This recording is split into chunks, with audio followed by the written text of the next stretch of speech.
We live in an age of protest. On campuses, in public squares, on streets and social media, protesters around the world are challenging the status quo. Protests can thrust issues onto the national or global agenda. It can force out tyrants. It can activate people who have long been on the sidelines of civic life. But while protest is often necessary, is it sufficient? Consider the Arab Spring. All across the Middle East, citizen protesters were able to topple dictators. Afterwards, though, the vacuum was too often filled by the most militant and violent. Protest can generate lasting positive change when it's followed by an equally passionate effort to mobilize voters, to cast ballots, to understand government, and to make it more inclusive.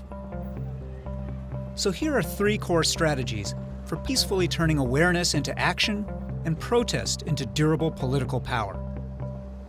First, expand the frame of the possible. Second, choose a defining fight. And third, find an early win. Let's start with expanding the frame of the possible. How often have you heard, in response to a policy idea, "That's just never going to happen"? When you hear someone say that, they're trying to define the boundaries of your civic imagination. The powerful citizen works to push those boundaries outward, to ask, what if? What if it were possible? What if enough forms of power, people power, ideas, money, social norms, were aligned to make it happen?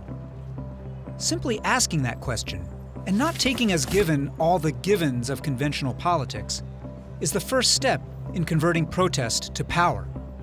But this requires concreteness about what it would look like to have, say, a radically smaller national government, or, by contrast, a big single-payer healthcare system. A way to hold corporations accountable for their misdeeds, or, instead, a way to free them from onerous regulations. This brings us to the second strategy, choosing a defining fight.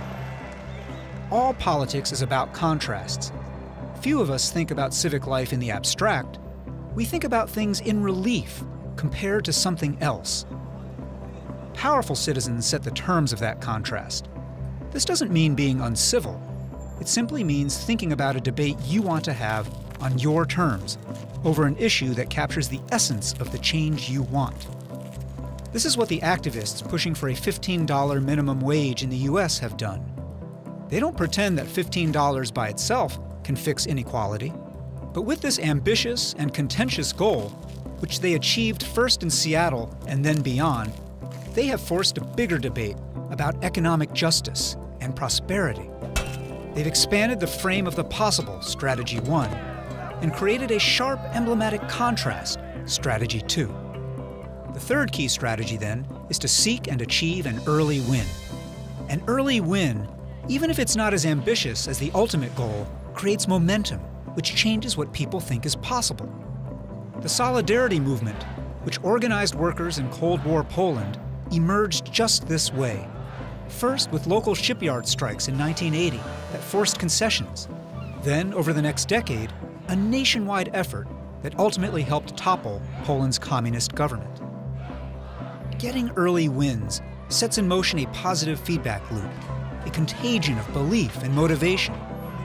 It requires pressuring policymakers, using the media to change narrative, making arguments in public, persuading skeptical neighbors one by one by one.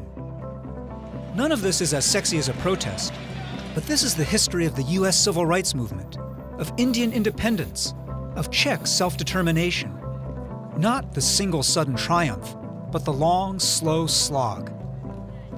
You don't have to be anyone special to be part of this grind, to expand the frame of the possible, to pick a defining fight, or to secure an early win.